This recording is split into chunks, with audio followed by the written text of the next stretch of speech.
Hello दोस्तों, class 11th की physics में इस समय हम सब लोग तरल दाब के आंकिक प्रश्न को सॉल्व कर रहे हैं बालाजी पब्लिकेशन से। ये इस चैप्टर का थर्ड आंकिक प्रश्न का वीडियो है और इस चैप्टर का टोटल 9वां वीडियो है। तो आप सभी बच्चों का हमारे अपने प्यारे से यूट्यूब चैनल पर स्वागत है। फार्मूले एक बार फिर से देख लेते हैं, जैसा कि हम सब लोग हर एक लेक्चर में वीडियो में देखते हैं। पहला, प्रेशर यानी दाब बराबर बल बटा क्षेत्रफल। अगर किसी वस्तु को हम लटकाएंगे परिच्छेदित क्षेत्रफल से तो वो हो जाएगा बल वहाँ पर mg भार के बराबर, और क्रॉस सेक्शन भाग का एरिया वो हमेशा वृत्ताकार होता है, उसका क्षेत्रफल हमेशा पाई आर स्क्वायर होता है। यहाँ से बल का मान निकालेंगे तो इसका गुणा इधर करा देंगे, दाब इंटू एरिया, और गहराई के कारण दाब होता है रो जी एच, और इंटू एरिया चाहो तो अगर आर दिया गया तो पाई आर स्क्वायर लगा करके हम एरिया निकालेंगे, और P equals to rho g h होता है गहराई के कारण, ठीक। और बैरोमीटर में दाब भी होता है यही फार्मूला। अगर बैरोमीटर की नली को हम तिरछा कर दें तो उसकी लंबाई होगी H upon cos theta. Theta ऊर्ध्व कोण है, ठीक है, क्षैतिज कोण होता तो साइन थीटा लगता। अब अगर वायुमंडलीय दाब दिया गया होता या मैनोमीटर के लिए तो वो होता है P equals to P naught plus rho g h, या कुल दाब का फार्मूला है ये। आगे बढ़ते हैं, तो आगे क्या है, अगर P नॉट को इधर लाएंगे तो P माइनस पी नॉट हो जाएगा, और ये होता है गेज दाब, दाबांतर जिसको कहते हैं, रो जी एच इसका फार्मूला आएगा ही आएगा। घनत्व तो बराबर द्रव्यमान बटा आयतन, और आयतन होता है एरिया इंटू लंबाई। जल का घनत्व यानी रो से लिखेंगे, किसी भी लिक्विड के घनत्व को रो से लिखते हैं, और ठोस को सिग्मा से 10⁻³ किग्रा प्रति मीटर क्यूब। पारे का घनत्व 13.6 × 10⁻³ किग्रा प्रति मीटर क्यूब। वायु का घनत्व 13.6 किग्रा प्रति मीटर क्यूब, और वायुमंडलीय दाब 1.013 × 10⁵ पास्कल। ठीक है भैया, चलिए बढ़ते हैं क्वेश्चन की ओर। तो आज के इस वीडियो में हम सब लोग क्वेश्चन नंबर 16 से स्टार्ट करेंगे। दिया गया है एक 5 मीटर ऊंचाई के आयताकार टैंक को पहले आधा जल से भर दिया जाता है, शेष आधे भाग को 0.85 ग्राम पर सेंटीमीटर क्यूब घनत्व के द्रव से भर दिया जाता है। टैंक की तली पर दाब ज्ञात कीजिए। अब ये समझिए, प्रिपेयरमेंट का जब पेराई होती है तो उसमें होता क्या है कि नीचे पानी भर दिया जाता है, ठीक है, जिसमें तेल हम सब लोग लेते हैं, भरते हैं, जो बीकर होता है वो, उसमें नीचे पानी भरा होता है, ऊपर तेल। सेम ऐसे ही यहाँ पर नीचे क्या है, पहले आधा जल से भरा जाता है, 5 मीटर ऊंचाई है, आधा यानी 2.5 मीटर तक चला जाता है जल, और शेष 2.5 मीटर पर क्या जाता है, कोई अगला द्रव, यानी वहाँ पर तेल के रूप में हम सब लोग जा सकते हैं। ठीक है भैया, चलिए, तो फार्मूला क्या लगेगा, कुल दाब कितना होगा, पहले जल का दाब प्लस पारे का दाब, ठीक है। तो कुल दाब रो जी एच का फार्मूला लगाएंगे। ये हो गया आपका जल और ये हो गया आपका पारा। जो 1 वाले हैं वो जल का है और 2 वाला जो है वो द्रव का है। दोनों का घनत्व तो अलग अलग रहेगा, जल के लिए रो 1 और द्रव के लिए रो 2। ऊंचाई दोनों की अलग अलग, वैसे बराबर बराबर ही होगी, 5 मीटर है, आधे में जल है तो आधे में पारा, तो H1H2 नाम दे सकते हैं ताकि पता चल जाए ये जल है और ये पारा। ठीक है, जी तो फिक्स ही रहता है। अब दिया क्या क्या चीज़ें क्या क्या दी गई हैं, H1 बराबर H2 बराबर H/2। कुल भाई आधी आधी ऊंचाई तक है ना, तो आधे में जल आधे में द्रव है, तो H कितना है, 5/2 यानी 2.5 मीटर हो गया। ये तो बेसिक चीज़ है। जी का मान 9.81 मीटर पर सेकेंड स्क्वायर, और रो 1 बराबर 1000 किग्रा प्रति मीटर क्यूब, रो 2 बराबर 0.85 ग्राम पर सेंटीमीटर क्यूब। ये तो जल का घनत्व होता ही है इतना, अभी हमने बताया, और पारे का घनत्व इतना दिया गया, लेकिन दोनों के मात्रक अलग अलग है, यहाँ किलोग्राम, यहाँ ग्राम, और यहाँ सेंटीमीटर, यहाँ मीटर। ये CGS में है और ये MKS में। तो करना कुछ नहीं है, आप ये चीज़ याद रखिए, अगर कभी भी ग्राम पर सेंटीमीटर क्यूब को किग्रा प्रति मीटर क्यूब में चेंज करना है तो 1000 से गुणा कराओ, बस सीधी सी बात है। 1000 से गुणा कराइए, जो ये पैटर्न लगा है इससे आपको कोई दिक्कत नहीं। इसमें क्या है, ग्राम को किलोग्राम में बदला, फिर सेंटीमीटर को मीटर में बदला, पावर 3 है तो 3 लगा दी गई। अब वहाँ कितने हैं, अब ये पावर ऊपर चला जाएगा और वो नीचे 1000 आ जाएगा, ऊपर जाएगा, ये तो 2 जीरो थे ही और पावर कितनी है यहाँ पर 3, तो 2 3 6 जीरो, 3 जीरो 3 जीरो खत्म, अब 1 जीरो 3 जीरो बच गए हैं। वही पैटर्न है, सीधा सीधा पैटर्न आप मानिए ग्राम पर सेंटीमीटर क्यूब को अगर किग्रा प्रति मीटर क्यूब में चेंज करना है तो 1000 से गुणा करा दीजिए। अब 2 जीरो से पॉइंट खत्म हो जाएगा और 1 जीरो बच जाएगा, तो 850 किग्रा प्रति मीटर क्यूब आ गया। क्लियर है ना बात? चलिए अब हम वैल्यू को डाल देते हैं। वैल्यू को डालेंगे तो क्या आ जाएगा आंसर हमारा, P बराबर ρ1 GH1 ρ2 GH2, ये प्लस में, तो रो जल के लिए 1000, जी का मान 9.81, H1 2.5 प्लस लगा प्लस, ρ2 850 अभी निकाला, जी का मान 9.85, H2 का मान 2.5। क्लियर है? ठीक। अब इन दोनों में तो कॉमन क्या है, 2.5 यहाँ, 2.5 यहाँ बाहर, 9.81 यहाँ, 9.81 यहाँ बाहर। अब अंदर यहाँ से क्या बचा, 1000 बचेगा और प्लस का 850, दोनों को जोड़ेंगे तो 1850 और टोटल ओवरऑल गुणा कराएंगे तो 4.537 इंटू 10⁴ न्यूटन पर मीटर स्क्वायर। इसको हम सब लोग पास्कल भी बोलते हैं, ये आ जाएगा। ठीक है ना? आप चाहें तो दोनों को अलग अलग दाब निकाल करके जोड़ दीजिए और चाहे तो एक साथ जोड़ दीजिए, बात वही हुई। क्वेश्चन नंबर 17 है, झील की कितनी गहराई पर पानी का दाब वायुमंडलीय दाब का 2 गुना होगा? तो झील में कितनी गहराई हम नीचे जाएंगे, झील के जो पानी है उसमें कितनी गहराई नीचे जाएं कि जो दाब है वो वायुमंडलीय दाब का 2 गुना हो जाए। वायुमंडलीय दाब 10⁵ न्यूटन पर मीटर स्क्वायर। झील के घनत्व का दाब 1.03 × 10⁵ समथिंग, ये मानिए कि आ जाएगा 1000 किग्रा प्रति मीटर क्यूब और जी का मान 10 मीटर पर सेकंड स्क्वायर। ठीक है, माना H गहराई पर जल का दाब यानी झील के जल का दाब वायुमंडलीय दाब का 2 गुना हो जाएगा। तो जल का जो दाब है कितनी गहराई के नीचे, H के लिए, H गहराई के लिए ρgh दाब होता है, लेकिन हमने मान लिया H गहराई पर दाब भी कितना है, P है जल का, और ये वायुमंडलीय दाब का कितने टाइम्स हो जाएगा, 2 टाइम्स, मतलब 2 गुना का मतलब 2 से गुणा, किसकी ओर, वायुमंडलीय दाब की ओर। ठीक है, गहराई के कारण दाब ρgh होता है और 2 गुणा 1 गुणा 10⁵ वायुमंडलीय दाब हो गया। रो का मान 1000 होता है, ठीक है, 10⁵3 जिसको कहते हैं, जी का मान 10, H निकालना है और आगे 2 गुणा 10⁵5, यहाँ 3 जीरो, यहाँ 1 जीरो, टोटल कितने जीरो हो गए 4 और इधर कितने हैं 5, तो बचेंगे कितने इधर 1। भाई इधर 4 जीरो खत्म करेंगे तो इधर से कितने बचेंगे, 5 थे 1 बच गया, 1 यानी 10 का 2 से गुणा 20 मीटर, लगभग 20 मीटर गहराई की ओर जाएंगे तो 2 गुना हो जाएगा वायुमंडलीय दाब का जो दाब होगा। ठीक है, क्वेश्चन नंबर 18 क्या कह रहा है, क्वेश्चन नंबर 18 में कह रहा है कि बैरोमीटर की नली में पारे के स्तंभ की लंबाई क्या होगी जबकि वायुमंडलीय दाब 75 सेमी पारे के का स्तंभ है। वायुमंडलीय दाब कितना है, 75 सेंटीमीटर। पारे की जो बैरोमीटर की जो नली है उसमें 75 सेंटीमीटर तक अगर हम पारे को भर देंगे तो उस 75 सेंटीमीटर गहराई के कारण जो दाब है वही तुम्हारा क्या है, वायुमंडलीय दाब है। तथा नली क्षैतिज से 60 अंश का कोण बनाती है और ऊर्ध्व से कोण बनाना चाहिए। क्षैतिज से कितना है, 60 अंश का कोण बनाना कहाँ से चाहिए था, ऊर्ध्व से।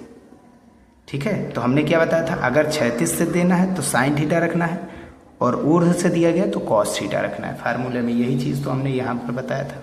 देखिए L का मान h/cos थीटा होता है, ये ऊर्ध्व कोण है, अगर क्षैतिज दिया जाता तो साइन थीटा रखते। फार्मूला क्या है, L = h/sin थीटा, इसको इधर जाओ, H बराबर L sin थीटा हो जाएगा, ये भी कह सकते हैं। ये यही लो, हमको L चाहिए ही चाहिए, H कितना दिया गया 75, ठीक है, सेंटीमीटर में तो सेंटीमीटर में रखो, अपॉन साइन थीटा की वैल्यू कितनी है, थीटा की वैल्यू 60 डिग्री, साइन 60 कितना होता है, √3/2 होता है, ये जाएगा ऊपर तो 75 दूना 150 हो जाएगा और बटे में कितना है √3, √3 से गुणा, √3 से भाग, √3 √3 3 हो गया, तीनों पची 15, ये 50 बचा कि नहीं बचा, 50√3 आ जाएगा सेंटीमीटर में, वही कौन, L। आप चाहो तो एक काम और कर सकते हो, वो काम क्या है कि √3 की वैल्यू रख दो, कितनी होती है 1.73, 0 से पॉइंट 1 अंक पीछे चला जाएगा। अब 5 या 15 के 5 और 17 पची 85 और 1 86, 1 अंक आगे दशमलव लगा दो, सेंटीमीटर। लीजिए आ गया लगभग। क्या मतलब है इतना लगाने का पैटर्न, हम जब डायरेक्ट फार्मूला जानते हैं, ठीक है। तो क्वेश्चन में दिया क्या गया है कि पहले डायग्राम से समझिए कि वायु दाब मापी के रूप में, जाहिर सी बात दाबांतर की बात कर रहा है, दो तलों में दाब का अंतर कह रहा है, तो हम यहाँ पर यूज करने वाले हैं मैनोमीटर।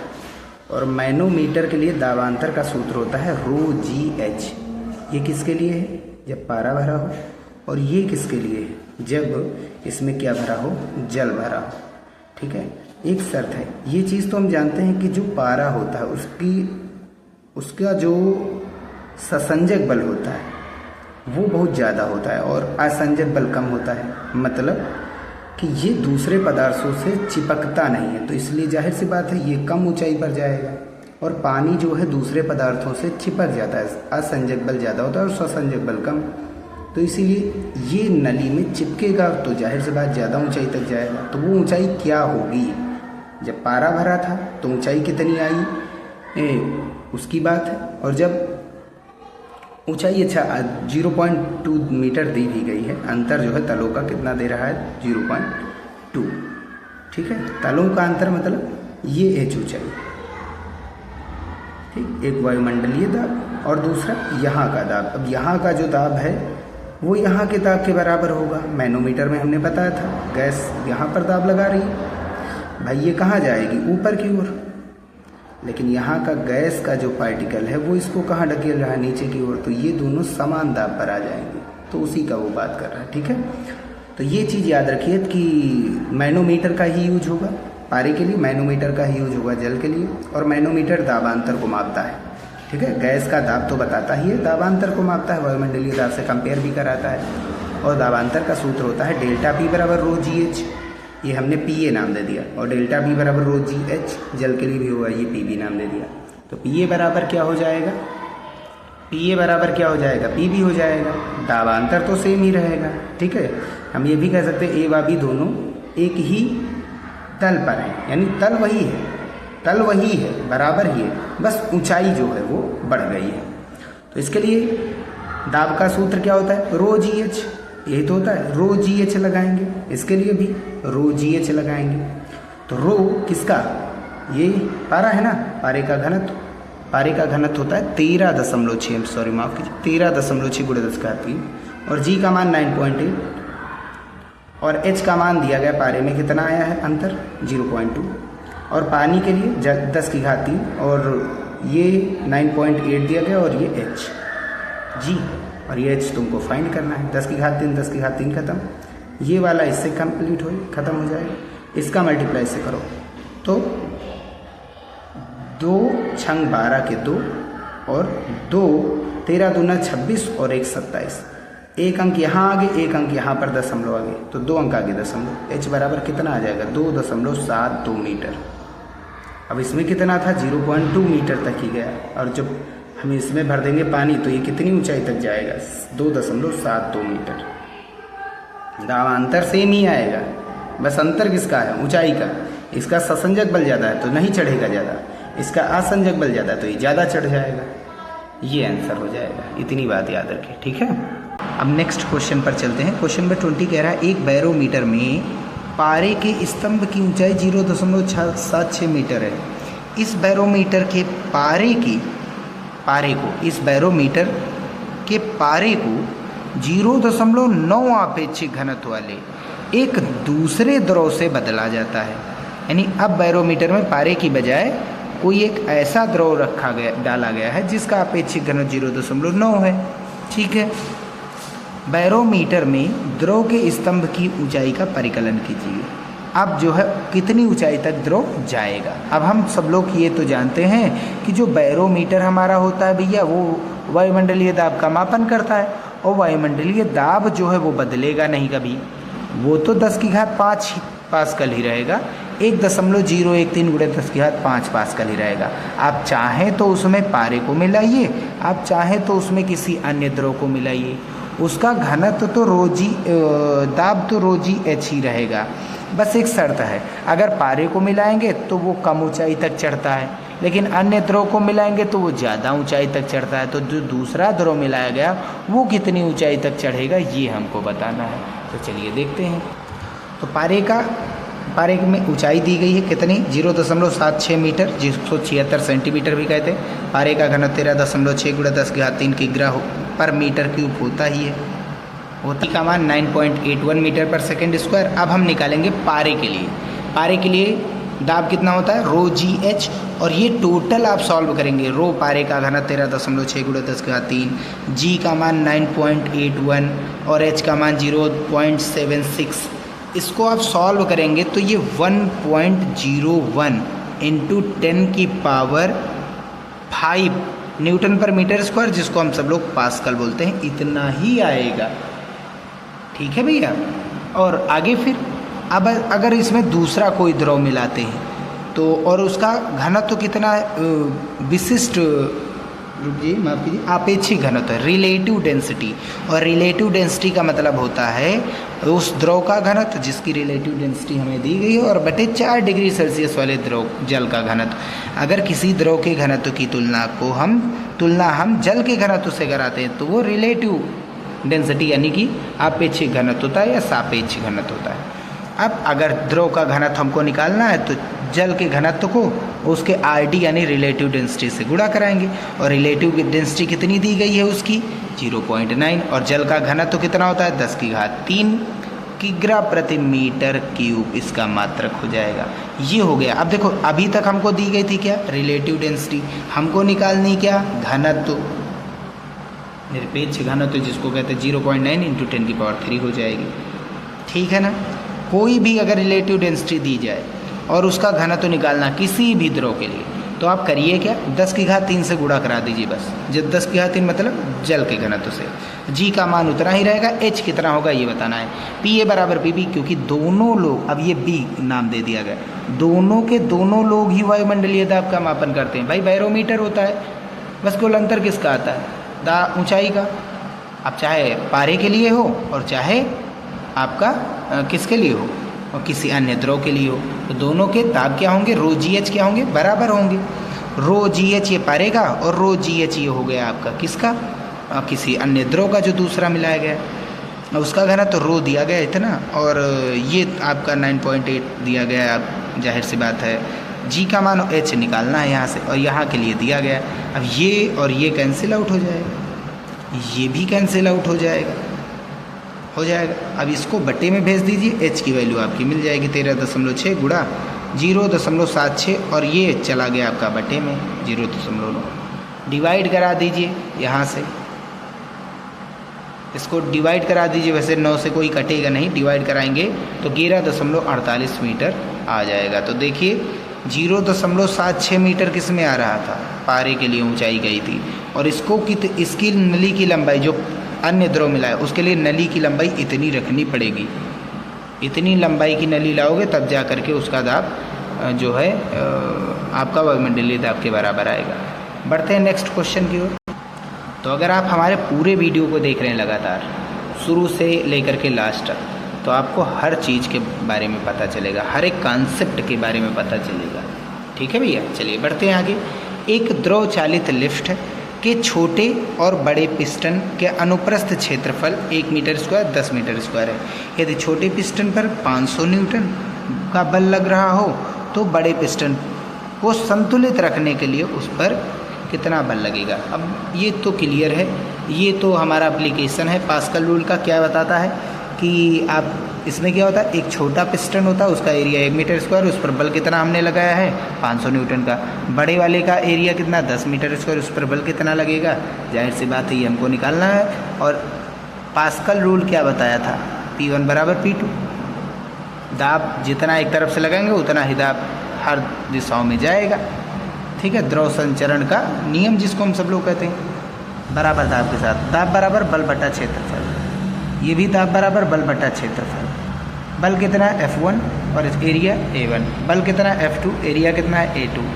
वैल्यू डाल दीजिए, F1 कितना है 500 रख दीजिए, अपान A1 कितना है 1 बराबर F2 निकालना है हमको। A2 कितना है 10, इसका गुणा इधर करा दीजिए, कितना आ गया F2 बराबर कितने न्यूटन 5000 न्यूटन। तो आपने लगाया कम, आपको मिला ज़्यादा। देखो यही तो होता है, लिफ्ट तो ऐसे ही काम करती है, हम कम बल लगाते हैं और ज़्यादा हमको मिलता है। क्वेश्चन नंबर 22 क्या कह रहा है, एक हाइड्रोलिक लिफ्ट, यही द्रव चालित लिफ्ट होता है हाइड्रोलिक लिफ्ट, 1000 किलोग्राम भार के पत्थर को उठाने के लिए कितने भार की आवश्यकता होगी। ठीक है, 1000 किलो का कोई एक वस्तु है, उसको उठाना है, तो हम कितना बल लगाएंगे। ठीक, दोनों पिस्टनों के अनुप्रस्थ काट के क्षेत्रफलों का अनुपात 5। ठीक, चलिए अच्छी बात है। हमें दिया क्या गया है, हमें दिया गया है कितना भार उठाना है, F1 बराबर 1000 किलोग्राम। चाहो तो आप इसको F2 नाम दे सकते हो भैया, कोई भी दिक्कत नहीं, आपकी मर्जी। और A1 बटा A2 कितना दिया गया, 5 दिया गया, क्षेत्रफलों का अनुपात। F2 आपको निकालना है। पास्कल रूल क्या कहता है, F1 बटा A1 बराबर F2 बटा A2 होता है। चलिए, चाहे जिसको 1 2 नाम दे दीजिए भैया, सब बराबर आएगा। चाहे इसको 2 नाम दे दीजिए, अगले वाले का 1 नाम दीजिए, कितना बल लगाना पड़ेगा, ये जाहिर सी बात है। तो इतने उठाने के लिए कितना बल चाहिए, तो आप चाहे जो कह दीजिए, कोई दिक्कत नहीं। 1 2 का कॉन्सेप्ट है ये। अब F1 बटा A1 बराबर F2 बटा A2। ठीक, अब हम करेंगे, इसको बट्टे में लाएंगे, इसको ऊपर ले जाएंगे, इन दोनों को इंटरचेंज कर लेते हैं। या हमको किसकी वैल्यू चाहिए, एक बल दिया गया, दूसरे वाले बल का चाहिए, यानी F2 हमने दिया है नाम उसको, तो F1 हमको निकालना है।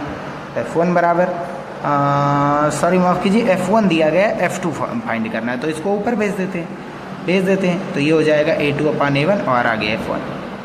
और हमें दिया क्या गया है, A1 अपान A2 क्या दिया गया भैया, A1 अपान A2 5 है, तो A2 अपान A1 कितना होगा, A2 अपान A1, तो ये भी बदल जाएगा, 1/5 हो जाएगा, वही कर देना है।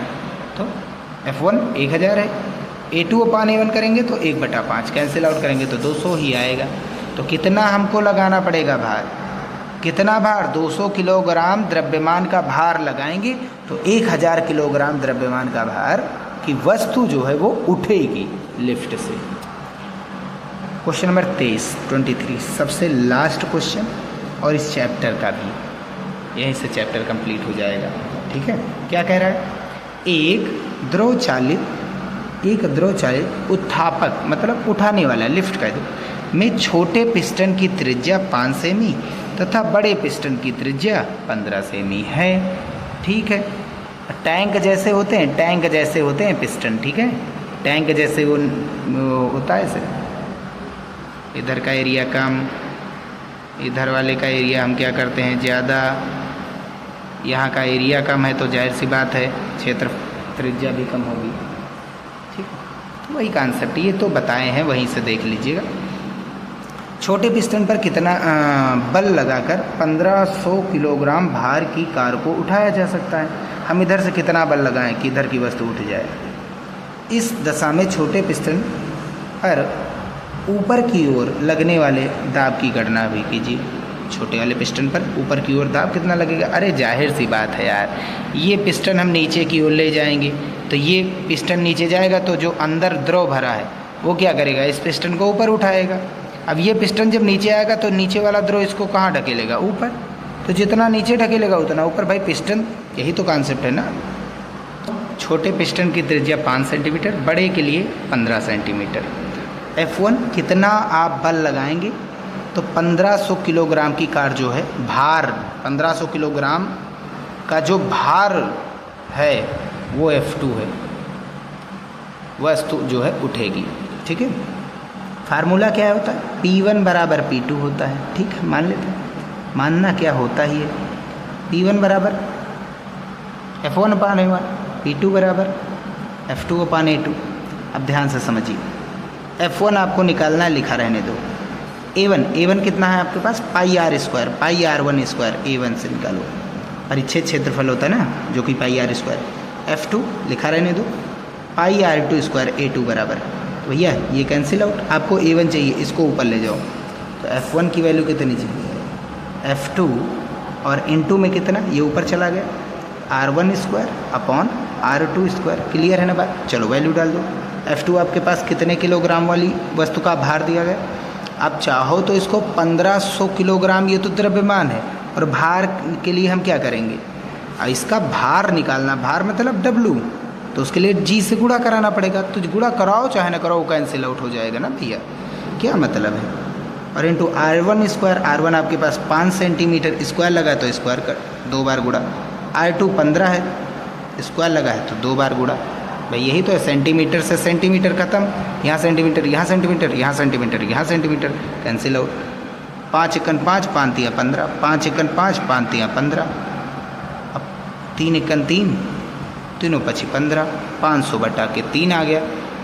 F1 बराबर कितना आ गया, 500 के बटा में 3 किलोग्राम का जो भार होगा, 500 किलोग्राम एक वस्तु है जिसका द्रव्यमान 500 बटा 3 किलोग्राम, उसका जो भार होगा उतने के बराबर ही आपको बल लगाना पड़ेगा। आप यहाँ से एक चीज़ और कर सकती हैं, ये तो द्रव्यमान है, द्रव्यमान कितने के भार के बराबर, और भार आपका कितना है mg, m का मान आपके पास कितना दिया गया 500 बटा 3, और g का मान कितना आप रखेंगे 10, 3.3 होता है ये, हाँ होता है कि नहीं होता, 3.33 करते चले जाओ, 2 जीरो हटा दो, 5 से गुणा करो, 5 तिया 15, 5 तिया 15 1 16, 5 तिया 15 1 16, इतने न्यूटन का बल लगेगा। ये भी तो चाहिए था। अब हम आगे निकालेंगे छोटे पिस्टन पर ऊपर की ओर दाब, यानी P1 बराबर, छोटे पिस्टन को P1 दिए ना, F1 अपान A1। F1 कितना है भाई, अगर R1 जिसको नाम दिया, जिसकी त्रिज्या छोटी उसका बल छोटा, बस ये याद रखो। और यहाँ से F1 अपान A1, पिछले वाले क्वेश्चन में उल्टा है, कोई दिक्कत नहीं, दोनों के दोनों सही है, ठीक है, वैसे ये याद रखिए। ये कितना है आपके पास 1665 न्यूटन, और इसका एरिया निकालेंगे तो पाई R1 स्क्वायर, 1665 बटा पाई का मान 22/7, R1 कितना है 5 सेंटीमीटर, स्क्वायर है ना, 5 सेंटीमीटर को मीटर में चेंज करेंगे, -2 से गुणा, स्क्वायर है तो अगले वाले भाई 2 बार मान रखेंगे ना, 5 सेंटीमीटर गुणा 5 सेंटीमीटर, और सेंटीमीटर को मीटर में चेंज करेंगे 10 के घात -2 से गुणा। क्लियर है ना बात भैया। अब आगे 5 एकन 5, 5 तिया 15, ठीक, 5 तिया 15, 5 तिया 15 है, 5 तिया 15 वही चीज़ है। अब ये जाएगा ऊपर,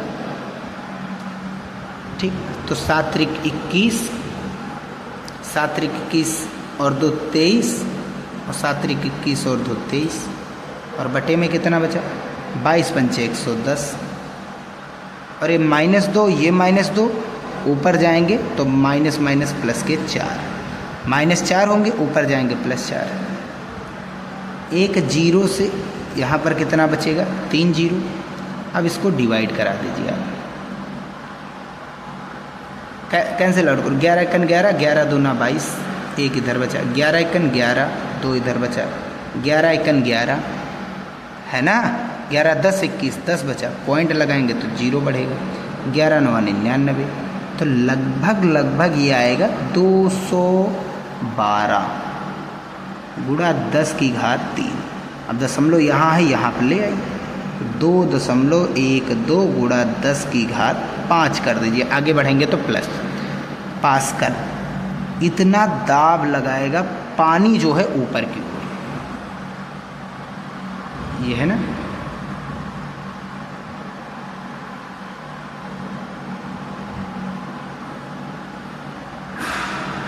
ये ऐसा होता है। यहाँ का जो ये भाई बेलनाकार हैं सभी, यहाँ की त्रिज्या क्या है R2 बड़ी है ना, यहाँ की त्रिज्या क्या है R1, इसमें क्या भरा हुआ है, द्रव भरा हुआ है। अब ऊपर से अगर बल लगाएंगे F1 तो ये क्या होगी, ये कितने वजन की 1500 किलोग्राम भारी वस्तु को ऊपर की ओर उठा देता है F2 बल लगा करके। ठीक, अब ये जब नीचे आएगा पिस्टन भाई खिसक सकता है, लीकेज को रोकता है। ये पिस्टन जब नीचे आएगा तो द्रव किधर लगाएगा, बल ऊपर की ओर। कितना लगाएगा, जितना ये इस पर लगाएगा उतना ये उस पर लगाएगा। अब इस कारण दाब कितना आया यहाँ पर वो निकालना है। तो दाब बराबर बल बटा क्षेत्रफल, यहाँ का A1 F1। ये पॉइंट सेकंड नाम दे दो, ये फर्स्ट पॉइंट के लिए। तो ये चीज़ आपको निकालना था।